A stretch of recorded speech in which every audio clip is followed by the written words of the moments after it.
来听，听到了吧？今天啊，我告诉大家如何通过异响判断发动机故障。发动机敲缸异响，发动机皮带异响，机油泵异响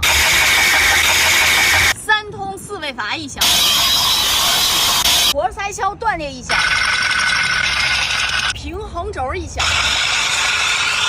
电子节温器异响，发动机轴瓦异响，发动机气门异响。